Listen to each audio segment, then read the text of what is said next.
గౌరవ ముఖ్యమంత్రి యనమల రేవంత్ రెడ్డి గారు మాట్లాడాల్సిందిగా కోరుతున్నాం. మిత్రులారా, మీరు ఒక్క 10 నిమిషాలు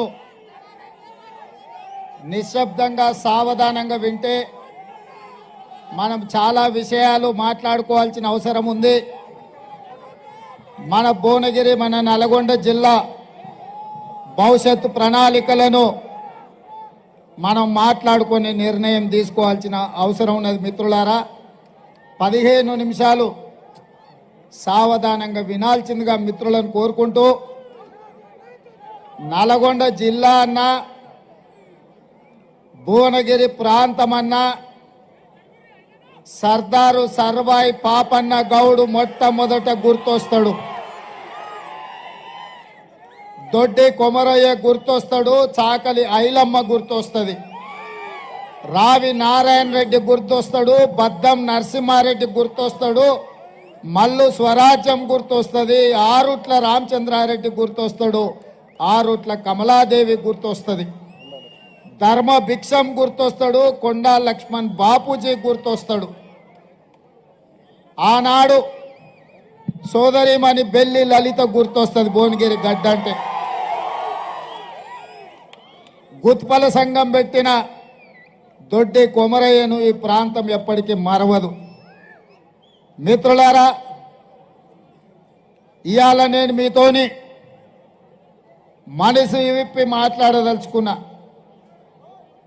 ఈ తెలంగాణ రాష్ట్రం ఆనాడు హైదరాబాదు సంస్థానం ఆదిలాబాదు జిల్లాలో కొమరం భీం రామ్జీ గోండు జల్ జమీన్ జంగల్ అని భూమి కోసం, భుక్తి కోసం, విముక్తి కోసం వాళ్ళు మొదలుపెట్టిన పోరాటం ఈ నల్లగొండ గడ్డ మీద మా ఎర్రజెండా సోదరులు సాయుధ రైతాంగ పోరాటం మొదలుపెట్టి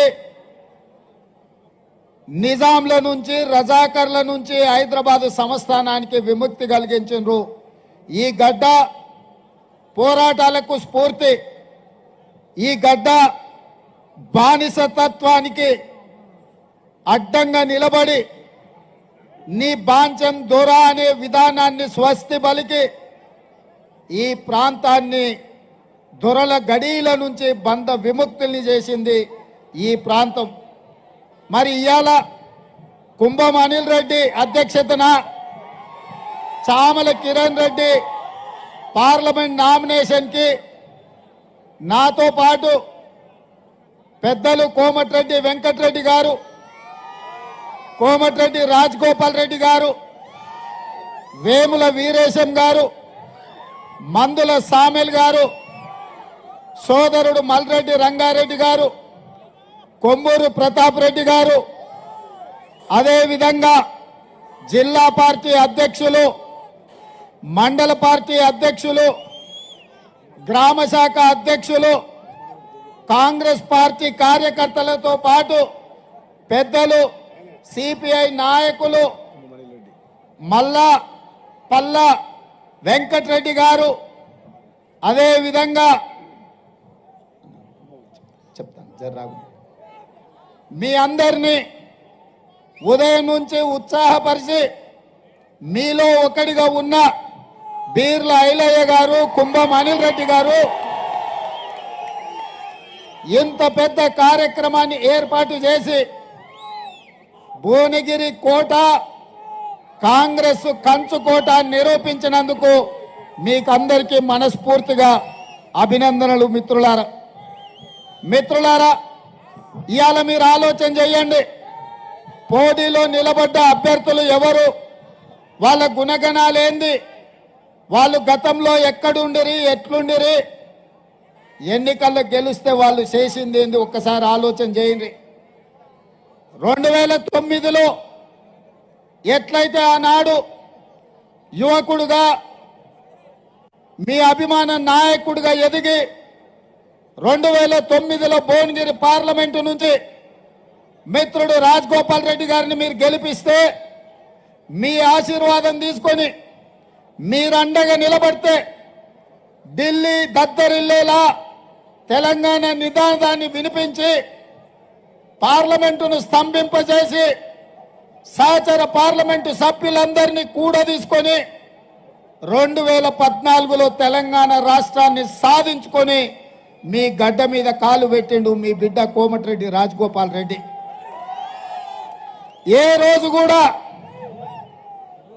ఏ కష్టాలలో వచ్చినా నష్టాలలో వచ్చినా ఎవరు కన్నీళ్లతో వచ్చినా ఉన్నదంతా తీసిపెట్టి పంచిపెట్టి పేదవాళ్లకు సేవలు అందించి ఈ ప్రాంతంలో మీకు అండగా నిలబడి సొంతంగా ప్రాజెక్టుల కోసం కోట్ల రూపాయలు ఖర్చు పెట్టి ప్రభుత్వం ఇవ్వకపోయినా ఆస్తులు కరగబెట్టి ఈ ప్రాంతంలో మీ ప్రాజెక్టుల కోసం పనిచేసిన మీ బిడ్డ మీ అభిమాన నాయకుడు కోమటిరెడ్డి రాజగోపాల్ రెడ్డి. అదేవిధంగా తెలంగాణ రాష్ట్ర సాధనలో పదవులు పిల్లలు ప్రాణాలు పోతుంటే తెలంగాణ ప్రజలు పదవులు త్యాగం చేయాలని కోరుకుంటే కల్వకుంట్ల చంద్రశేఖరరావు గారు రాజీనామాల డ్రామాల మీద ఎలక్షన్ సెలక్షన్ కలెక్షన్ అని ఉప ఎన్నికలు తీసుకొచ్చి ప్రతిసారి ఎన్నికల బరిలో దిగి హైదరాబాద్లో ఉండే ఆంధ్రోలను బెదిరించి కోట్ల రూపాయలు మెక్కి అడవి పందిలాక టీఆర్ఎస్ వాళ్ళు బలిచిండ్రు. కానీ ఆనాడు ఉస్మానియా యూనివర్సిటీకి పోయి విద్యార్థులను కలిస్తే విద్యార్థులందరూ కలిసి ఎంకన్నతోటి ఎంకన్నా నువ్వు తెలంగాణ కోసం మంత్రి పదవి రాజీనామా చేయి, తెలంగాణ ఎట్లా రాదో చూద్దామంటే మీ అభిమాన నాయకుడు కోమటిరెడ్డి వెంకటరెడ్డి గారు ఆనాడు మంత్రి పదవిని త్యాగం చేసి నల్గొండ గడ్డ మీద ఆమరణ నిరాహార దీక్ష చేసి చావు నోట్లో తలకాయ పెట్టి తన ప్రభుత్వమైన తన అధిష్టానాన్ని కూడా తెలంగాణ కోసం ఎదిరించి నిలబడి తెలంగాణ రాష్ట్రాన్ని సాధించిండు. ఆయన ఎంకన్నా చెప్పిండు మళ్ళీ తెలంగాణ రాష్ట్రంలోనే ఏదైనా పదవి తీసుకుంటా ఉమ్మడి రాష్ట్రంలో సమైక్య పాలనలో నాకు మంత్రి పదవి వద్దు అని ఆనాడు కొండా లక్ష్మణ్ బాబూజీ ఎట్లా త్యాగం చేసిండో ఈనాడు కోమటిరెడ్డి వెంకటరెడ్డి మంత్రి పదవికి రాజీనామా చేసి మీ నల్లగొండ పౌరుషాన్ని మీ పోరాట పటిమను కోమటిరెడ్డి వెంకటరెడ్డి గారు ఇవాళ నిరూపించను. వాడెవడో సన్నాసి భూమికి మూరేడు లేడు ఎంకన్నా మస్క కొడుతుండు మంత్రి పదవి కోసం రాజగోపాల్ మస్క కొడుతుండు అంటారు. ఆ సన్నాసికి ఒక్క మాట చెప్పదలుచుకున్నా నేను. దొరగారి గడిలో సారాలో సోడా పోసి కాదు వాళ్ళు వచ్చింది. కోమటిరెడ్డి బ్రదర్స్ రక్తాన్ని చెమటగా మార్చి భుజాలు కాయలు కాసేలా 3 రంగుల జెండాను మోసి నాయకులుగా ఎదిగినరు. నల్గొండ సమస్యల మీద కొట్లాడి అధిష్టాన్ని ఒప్పించి మెప్పించి ఇవాళ వాళ్ళు ఈ బాధ్యతలో ఉన్నారు. వాస్తవంగా నాతో పాటు ఎవరైనా ముఖ్యమంత్రి పదవికి అర్హత ఉందంటే అది కోమటిరెడ్డి వెంకటరెడ్డి గారికి అని చెప్పి నేను మనస్ఫూర్తిగా చెప్తున్నా. ప్రత్యేకమైన సందర్భంలో పార్టీ నిర్ణయంతో నాకు ముఖ్యమంత్రి పదవి ఇచ్చిండ్రు. ఈ పదవిని నేను బాధ్యతగా చూసిన తప్ప అహంకారంతో ఈ కుర్చీలో నేను ఏ రోజు కూడా ఒక్క నిమిషం ఒక్క గంట కూడా కూర్చోలే. ఈ బాధ్యతతోటి రోజుకు 18 గంటలు పనిచేసి పేదవాడి సంక్షేమం కోసం పేదవాడి అభివృద్ధి కోసం తెలంగాణను ప్రపంచంలో అభివృద్ధి చెందిన రాష్ట్రంగా నిలబెట్టడం కోసం అహర్నిశలు కృషి చేస్తున్న మిత్రులారా, 60 ఏళ్ల ఆకాంక్ష 1200 మంది విద్యార్థుల బలిదానంతో వచ్చిన తెలంగాణ 10 సంవత్సరాలు కేసీఆర్ గడిలో బందీ అయి తెలంగాణ తల్లి కన్నీళ్లు పెడుతుంటే మళ్ళీ కాంగ్రెస్ పార్టీ కార్యకర్తలు నడుం బిగించి తెలంగాణ తల్లికి విముక్తి కలిగించిండ్రు. ఆ సమస్యల్ని పరిష్కరించాలి అని ఇవాళ నేను బయలుదేరిన.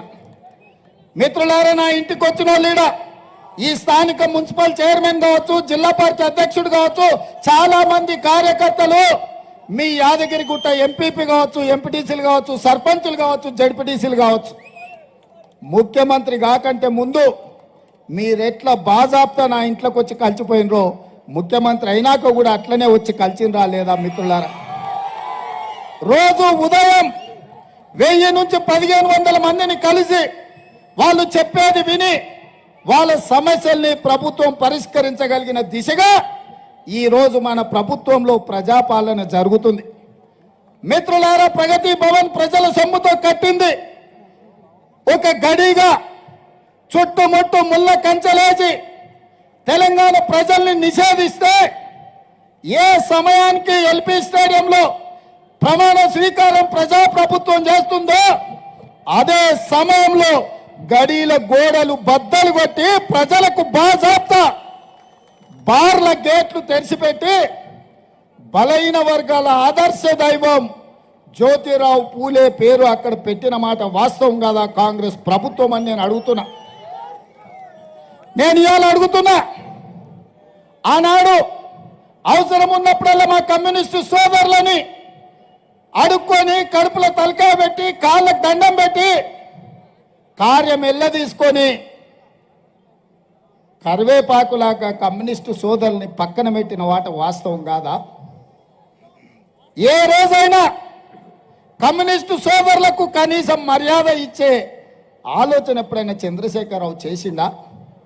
ఇవాళ మనం సిపిఎం కావచ్చు, సిపిఐ కావచ్చు, కోదండరాం గారు కావచ్చు, పార్టీ తరఫున ఢిల్లీ నాయకులు ఇక్కడ ఉప ముఖ్యమంత్రి గారు వాళ్ళ కార్యాలయానికి వెళ్ళి ఇండియా కూటమి ఈరోజు కలిసి ఉండాలి, నరేంద్ర మోడీ ప్రభుత్వం నడుము విరగొట్టాలి అని చెప్పి గౌరవప్రదంగా వాళ్ళతోని సంప్రదించి ఇవాళ వాళ్ళ మద్దతు కూడగొట్టిన మాట వాస్తవం కాదా? ఒకవేళ ఏదైనా విషయాలలో వాళ్ళతోని భిన్నాభిప్రాయాలు ఉన్నా ఏ రోజు కూడా కమ్యూనిస్టు సోదరులను అవమానించే విధంగా, కించపరిచే విధంగా కాంగ్రెస్ ఎప్పుడన్నా అట్లాంటి వ్యవహారం చేసిందా? ఈరోజు మా కమ్యూనిస్టు సోదరులను ఆలోచన చేయమని నేను అడుగుతున్నా.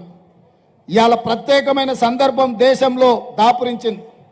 నరేంద్ర మోడీ దెబ్బకు ప్రజాస్వామిక వ్యవస్థలన్నీ, పార్లమెంటు వ్యవస్థలన్నీ కుప్పగూలిపోయి సుప్రీంకోర్టులు కావచ్చు, ఎన్నికల సంఘాలు కావచ్చు, ఈరోజు ఏ వ్యవస్థలు కూడా ఈడీ, ఇన్కమ్ ట్యాక్స్, సిబిఐ అన్నిటినీ చెరబట్టి ఈరోజు దేశాన్ని విధ్వంసం చేసి మోడీ ఆక్రమించుకోవాలనుకుంటున్నాడు.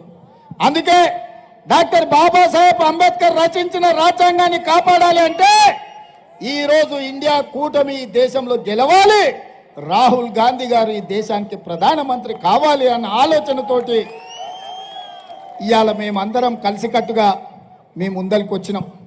నా విజ్ఞప్తి ఒక్కటే మా కమ్యూనిస్టు సోదరులకు, ఏమైనా విషయాలు ఉన్నా మనందరం కలిసి కొట్లాడదాం. ఈరోజు మనందరం కలిసి బీఆర్ఎస్ను, బీజేపీని బొందబెట్టాలి. బీఆర్ఎస్కు ఒక్క సీట్ ఏమన్నా వచ్చినా ఢిల్లీకి పోయి మోడీకే తాకట్టు పెడతాడు. గత 10 సంవత్సరాలలో ఏ అవకాశం వచ్చినా, ఏ బిల్లు పెట్టినా బీఆర్ఎస్ బీజేపీలకే మద్దతు పలికింది.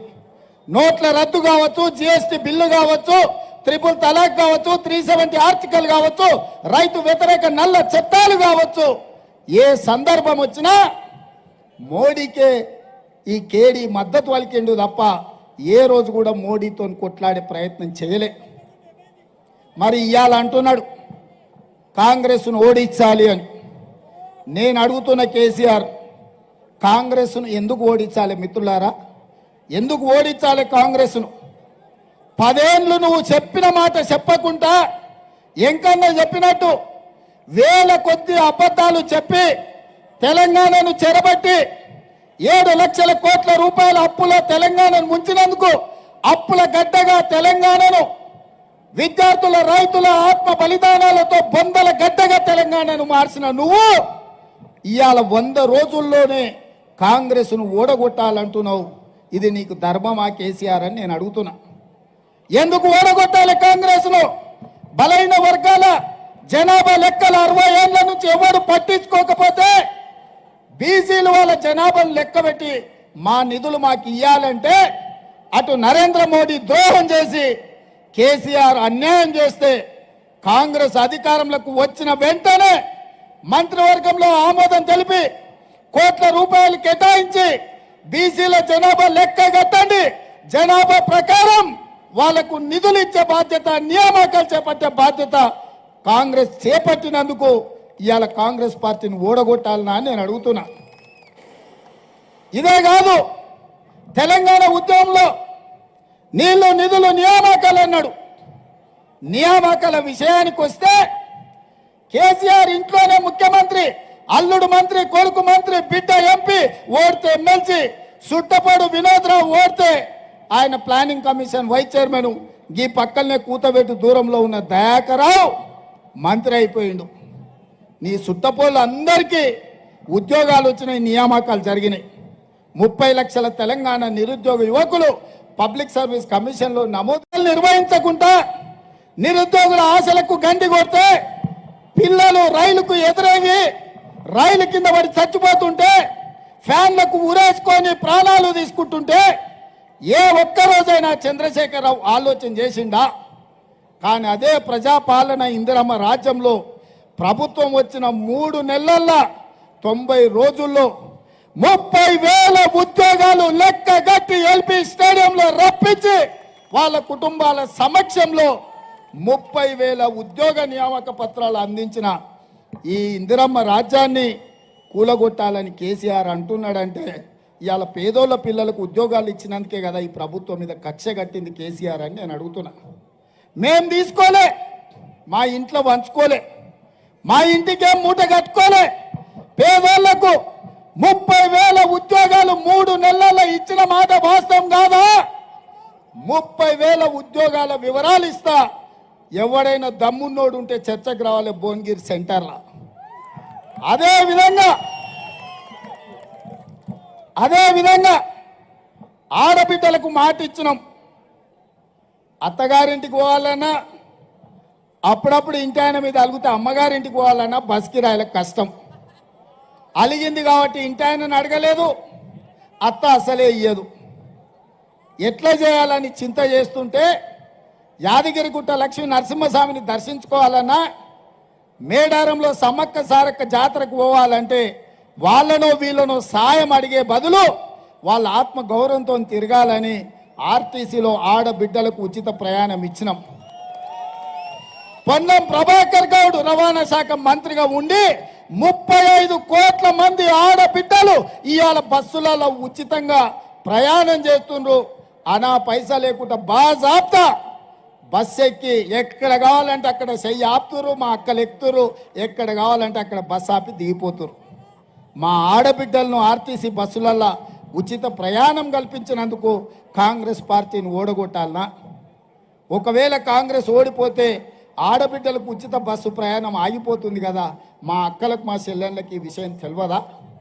అదేవిధంగా పేదవాళ్ళు దవాఖానకు పోతే బిల్లులు కట్టలేక ఉన్న పొలం అమ్మినా, ఆలి మీద ఉన్న తాళి అమ్మిన సరిపోని పరిస్థితిలో చంద్రశేఖరరావు రాజీవ్ ఆరోగ్యశ్రీని దివాలా తీపిస్తే మళ్ళీ పేదల ఆరోగ్యం కాపాడడానికి ప్రతి పేదవాడికి రాజీవ్ ఆరోగ్యశ్రీలో 10 లక్షల రూపాయలు ఉచితంగా వైద్యానికి అందించి ఇవాళ పేదవాడి ఆరోగ్యాన్ని కాపాడినందుకు కేసీఆర్ అమ్మే సారాయి తాగి కిడ్నీలు లివర్లు పాడైపోతుంటే వాళ్ళందరినీ కాపాడడానికి మేము ప్రయత్నం చేసినందుకు కాంగ్రెస్ పార్టీని ఓడగొట్టాలనా అని నేను అడుగుతున్నా కేసీఆర్ను, సన్నాసి బీజేపీ బీఆర్ఎస్ వాళ్ళను.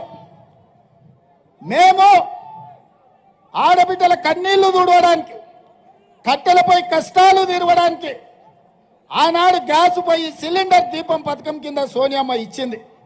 400 రూపాయలకే సిలిండర్ ఇచ్చింది. మోడీ కేడీ కలిసి ఏం చేసిరా?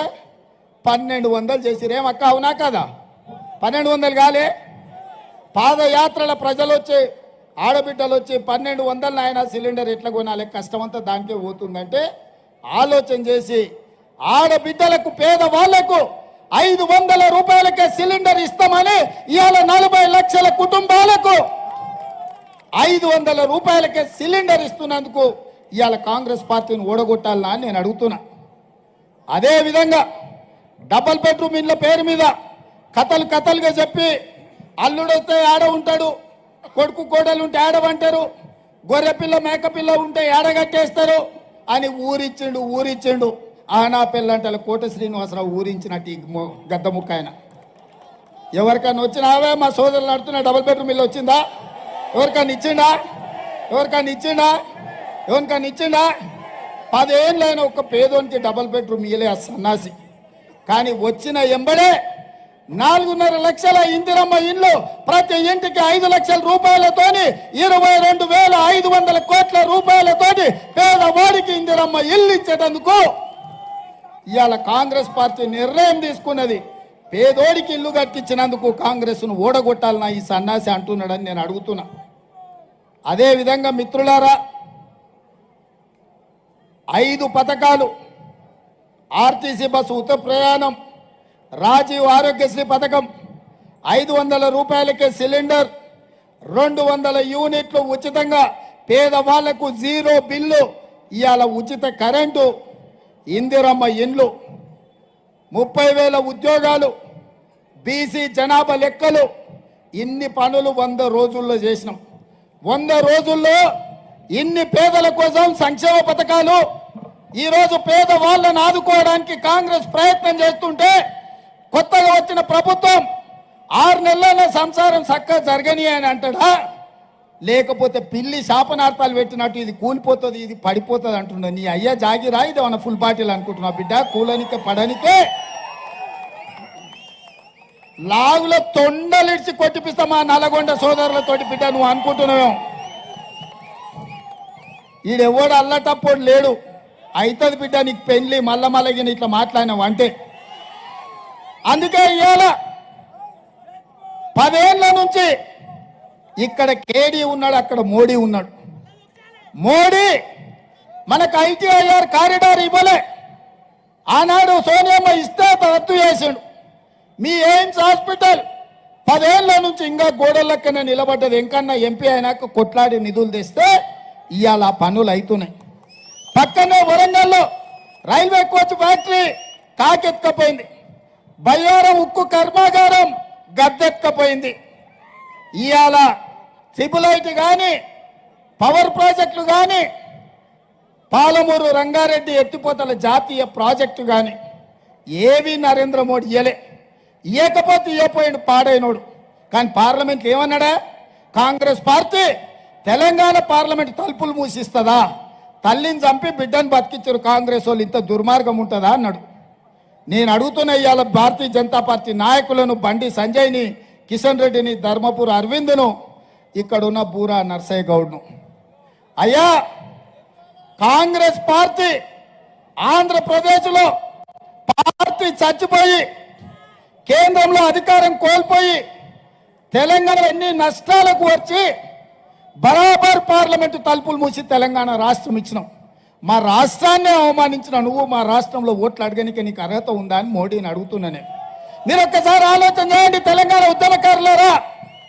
నరేంద్ర మోడీ పార్లమెంటు సాక్షిగా తెలంగాణ రాష్ట్ర ఏర్పాటు ప్రక్రియను తప్పుపట్టి కాంగ్రెస్ పార్టీని దోషిగా నిలబెట్టి పార్లమెంటు తలుపులు మూసిందని చెప్పి మా కళ్ళ ముందు మాట్లాడుతుంటే మా కడుపు మండదా? నాకు, ఎంకన్నకు, ఉత్తమన్నకు పార్లమెంట్లో అని నేను అడుగుతున్నా. మా రాష్ట్ర అవతరణనే తప్పుపట్టిన నువ్వు మా రాష్ట్రంలో ఓట్లు అడిగే నైతిక హక్కు ఉందా? ఆయన తరఫున నిలబడ్డోళ్లకు బుద్ధి లేకపోయినా ఓట్లేసేటోళ్లకు లేదనుకుంటుండ్రా బీజేపీ వాళ్ళని నేను అడుగుతున్నా. అందుకే మిత్రులారా, ఇవాళ పాపం క్యామ మల్లేసి నాకు మంచి మిత్రుడే. క్యామను ముందల పెట్టిండు, వెనకంగా బూర ఊతున్నాడు కేసీఆర్. మోసం, గొల్ల కురుమల్ని మోసం చేస్తుండు. గెలిచేటప్పుడేమో బిడ్డ కొడుకుని పెట్టుకుంటాడు, ఓడేటప్పుడేమో గొల్ల కురుమల్ని పెడతాడు. ఓడగొట్టడానికి, మోసం చేయడానికి. వెనకాల గూడు పుటాని జరుగుతుంది. బిడ్డకి బెయిల్ కావాలంటే భువనగిరిలో బీఆర్ఎస్ బీజేపీకి మద్దతు ఇవ్వాలంట. అదేవిధంగా మా యాదవ్ సోదరులు అంటున్నారు 3 ఏళ్ల కింద మా డీడీలు కట్టుకుంటూ మా సొమ్మంతా మిత్తి 2 అంతలు అయిందని. అందుకే వంగబెట్టి ఒక గొంతు గుద్ది గొర్రెకు తుప్పుడ తీసినట్టు తీయాలి టీఆర్ఎస్ వాడు ఎవడన్నా ఊర్లోకి వస్తే. ఎంకన్నా చెప్పంగానే 1 నిమిషం కూడా ఆలోచన చేయలే. మొదటిసారి ఎమ్మెల్యే అయిన టికెట్ అప్పుడు ఎంకన్ననే చెప్తే బీర్ల ఐలయ్యకు టికెట్ ఇచ్చినాం 50,000తో గెలిపించింది. గెలిచిన తర్వాత నా దగ్గర నాకు కుర్వ సోదరులు అన్నదమ్ముల లాకుంటారు, యాదవులు నాకు బాగుంటారు, నువ్వు విప్ ఇయ్యాలి, ఆయనకు బుగ్గకారు ఇయ్యాలన్నాడు. ఎంబడే విప్పిచ్చి బీర్ల ఐలయ్యకు బుగ్గకారు ఇప్పించి పంపించిన. అదే విధంగా కుర్మలకి ఇస్తే మరి యాదవుల సంగతి ఏందని మా యాదవ్ సోదరులు వచ్చారు. అరే నీ అమ్మ మళ్ళీ అట్లెట్లరా అని అనిల్ను ఇవాళ రాజ్యసభ ఎంపీ చేసిన, పిల్లగాన్ని చేసిన, మీకు తెలుసు కదా. మా పొన్నం ప్రభాకర్ గౌడ్ను మంత్రిని చేసిన, మా మహేష్ గౌడ్ను ఎమ్మెల్సీ చేసిన. చేయలేదా? చేసినావా? చేయలేదా? మా మాదిగ అట్లూరు లక్ష్మణ్ నువ్వు విప్పు చేసిన, మా రామచంద్ర నాయకును విప్పేసిన. ఏ లేదా మిత్రులారా? మా ఆది శ్రీనివాసును మున్నూరు కాపును విప్పు చేసిన. ఇంతకంటే సామాజిక న్యాయము బలహీన వర్గాల కోసం అండగా నిలబడేటోళ్ళు ఎవరన్నా ఉన్నారా అని నేను అడుగుతున్నా మిత్రులారా. అదే విధంగా ఇవాళ పాల్వాయి రజనీ కుమారి మీ నకరేకల్ ప్రాంతము పబ్లిక్ సర్వీస్ కమిషన్లో మెంబర్ చేసినాం. ఇవాళ మీ మాదిగ బిడ్డ సర్వే సత్యనారాయణ బిడ్డ ఇవాళ సిఎంపీసీలో ఐఏఎస్ ఆఫీసర్గా ఉన్నది. ఇవాళ పక్కనున్న సిరిసిల్ల రాజయ్యను ఇవాళ ఫైనాన్స్ కమిషన్ చైర్మన్గా ఒక మాదిగ బిడ్డను అపాయింట్ చేయించిన, నేను పోయి మాట్లాడి ఢిల్లీలో. అదే కాదు, దామోదర్ రాజనరసింహ నేతృత్వంలో ఏబిసిడి వర్గీకరణ సుప్రీంకోర్టులో వాదించడానికి ఉద్దండులైన న్యాయవాదులను పెట్టి దామోదర్ రాజనరసింహ గారి నేతృత్వంలో ఇవాళ కేసు కొట్లాడి మీకు ఏబిసిడి వర్గీకరణ చేయాలంటున్నా. ఇన్ని మంచి పనులు చేసినాక కాంగ్రెస్ పార్టీని ఓడగొట్టాలని వీళ్ళు అంటున్నారని నేను అడుగుతున్నా ఒకటే మాట. 10 ఏళ్ళు వీడున్నాడు, 10 ఏళ్ళు ఆయన ఉన్నాడు. 10 ఏళ్ళలో వాళ్ళు ఎలగబెట్టింది 100 రోజుల్లో మనం మంచి పనులు చేస్తుంటే కాంగ్రెస్ పార్టీ కార్యకర్తలు 20, 30, 50 కేసులు కట్టుకొని కష్టపడి తమ రక్తాన్ని ధారపోసి ఇవాళ ఇందిరమ్మ రాజ్యం తెస్తే పడగొట్టాలన్న ఆలోచన చేస్తుండ్రు, కుట్రలు కుతంత్రాలు చేస్తున్నారు మిత్రులారా. అందుకే ఈ ఎన్నికలు అత్యంత కీలకం. అసెంబ్లీ ఎన్నికల్లో మీరు 2,82,000 మెజార్టీ ఇచ్చిందని మా వెంకన్నయ్య మా రాజగోపాల్ అని చెప్తున్నాడు. ఇవాళ పోటీ బీజేపీ బీఆర్ఎస్ వాడు కాదయా. ఆ పక్కల నల్గొండలో ఉత్తమ్ కుమార్ రెడ్డి గారు, జానారెడ్డి గారు ఉన్నారు. మరి పక్కన కోమటిరెడ్డి వెంకటరెడ్డి గారు, కోమటిరెడ్డి రాజగోపాల్ రెడ్డి గారు ఉన్నారు. వీళ్ళిద్దరూ డబుల్ ఇంజన్ కాంగ్రెస్కు. రాజగోపాలు వెంకటరెడ్డి కాంగ్రెస్కు డబుల్ ఇంజన్. ఇవాళ డబుల్ ఇంజన్ మాట ఇచ్చింది 3 లక్షల మెజార్టీ తెచ్చి చామల కిరణ్ ఇవాళ ఎంపీగా ఎన్నుకుంటామని. చామల కిరణ్ అత్యధిక మెజార్టీతో గెలిపించండి. మీ మూసీ ప్రాజెక్టు పూర్తి చేసే బాధ్యత 50,000 కోట్లతో మూసీ ప్రక్షాళన చేసి నల్గొండ జిల్లాకు కాలుష్యం నుంచి విముక్తి కలిగించే బాధ్యత నాది. గంధమల్ల ప్రాజెక్టును పూర్తి చేసే బాధ్యత నాది. బ్రాహ్మణ వెళ్ళి ఎంకన్న సొంతూరులో ప్రాజెక్టును పూర్తి చేసే బాధ్యత నాది. ఎస్ఎల్బీసీ 2005లో ఎంకన్న రాజశేఖర రెడ్డి గారితో కొట్లాడి తీసుకొచ్చిండు. 34 కిలోమీటర్లు మొత్తం సొరంగం దువ్విండు. ఇంకా 10 కిలోమీటర్లు దువ్వితే పూర్తయ్యేదాన్ని దరిద్రుడు 10 ఏళ్ళ నుంచి తవ్వకుట్టి ఇడిచిపెట్టాడు. ఇవాళ నల్గొండ ఫ్లోరైడ్ ఎవరి పాపం? నీ పాపం కాదా? 10 ఏళ్ళ కింద ఒకవేళ తెలంగాణ రాగానే ఎస్ఎల్పి పూర్తి చేసి ఉంటే 3 లక్షల ఎకరాలకు సస్యశ్యామలమై ఫ్లోరైడ్ భూతం శాశ్వతంగా భూస్థాపితమవుతుండే. ఎస్ఎల్బీసీని పండబెట్టింది నువ్వు కాదా సన్నాసుడా అని నేను అడుగుతున్నా. పిలాయి కాలువ గురించి మా అనిల్ అంటుండు, బునియాది కాలువ గురించి మా అనిల్ చెప్తుండు, ధర్మారెడ్డి కాలువ గురించి మా అనిల్ చెప్తుండు, పిలాయిపల్లి చెప్పిన దిండి. ఈ ప్రాజెక్టులన్నీ మరి పూర్తి చేయాలి. 4.5 ఏళ్ళు మనమే ఉంటాం కదా మిత్రులారా. ఇప్పుడు ఎన్నికైంది అయితే 4.5 ఏళ్ళు కదా. మరి 4.5 ఏళ్ళలో ఇవన్నీ పూర్తి చేయాలంటే మీ తరఫున కొట్లాడే సిపాయి ఒకటి ఉండాలనా? అనుమతులు తేవాలంటే పార్లమెంట్లో మాట్లాడేటోడు ఉండాలనా? ఇప్పుడు గోపాలాన్ని ఇక్కడనే ఉండే, ఇంకన్నా ఇక్కడనే ఉండి నాతోని కుడి భుజం ఎడం భుజంగా. మరి ఢిల్లీకి మీ తరఫున సిపాయిని పంపించాలనా లేదా? మరి పంపించాలంటే శ్యామలకిరణ్ 3 లక్షలతో గెలిపించాలనా లేదా? అప్పుడు ఏమవుతుంది? డబుల్ ఇంజన్ కాదు, ట్రిపుల్ ఇంజన్ సర్కార్ అయితే భువనగిరికి. ఈ ట్రిపుల్ ఇంజన్ మీ భువనగిరి సమస్యలు తీరుస్తుంది. ఈ ట్రిపుల్ ఇంజన్ భువనగిరికి ఐటీ పరిశ్రమలను తీసుకొస్తుంది. యాదాద్రి పేరు మళ్ళీ యాదగిరి గుట్టగా మార్చే బాధ్యత మనది. ఆనాడు ఆటోలు పైకి పోకుండా కార్లున్న దొరలే పోవాలంటే పేదోళ్ళ కోసం ఐలే చెప్పంగానే ఎంకన్న ఆటోలను పైకి వదిలేండి. ఇవాళ పైలో కూడా భక్తులకు నిలువ నీడ లేదు, నడుస్తుంటే కాళ్ళు గాలి పరిస్థితి. దాన్ని కూడా అర్ధాంతరంగానే అట్లా గాలికి వదిలేండి. ఎన్నికల కోడ్ కాగానే నేను వస్తా, గుట్ట మీద కూర్చుంటా, అందరితో మాట్లాడతా, అన్ని రకాలుగా గుట్టను పూర్తి చేసి లక్ష్మీ నరసింహస్వామి ఆశీర్వాదం తీసుకుంటా. చివరగా ఒక్క మాట చెప్తున్నా మిత్రులారా, మా మీడియా మిత్రులు కూడా రాసుకోవాలి, చూపియాలి అందరికీ, రాష్ట్రం అంతా మా రైతాంగానికి పంపాలి మీరే. నేను యాదగిరిగుట్ట లక్ష్మీ నరసింహస్వామి ఆనగా మాటిస్తున్నా, 15 ఆగస్టు లోపల రైతులకు 2 లక్షల రూపాయలు రుణమాఫీ చేస్తా. అక్కడి సూర్యుడు ఇక్కడ మొలిసిన ప్రపంచమంతా తలకిందులైనా, ఏది ఏమైనా, ఎవడు ఉన్నా ఎవడు పోయినా 15 ఆగస్టు లోపల 2 లక్షల రూపాయలు రైతులకు రుణమాఫీ చేసే బాధ్యత నాది. యాదగిరిగుట్ట లక్ష్మీ నరసింహ సాక్షిగా తెలంగాణ రైతాంగానికి మాట ఇస్తున్నా, మీకు తప్పకుండా ఈ పని చేసి పెట్టే బాధ్యత నాది. వచ్చేసారి పండించే వడ్లు కూడా 500 రూపాయల బోనస్ ఇచ్చి కొనుగోలు చేసే బాధ్యత నాది.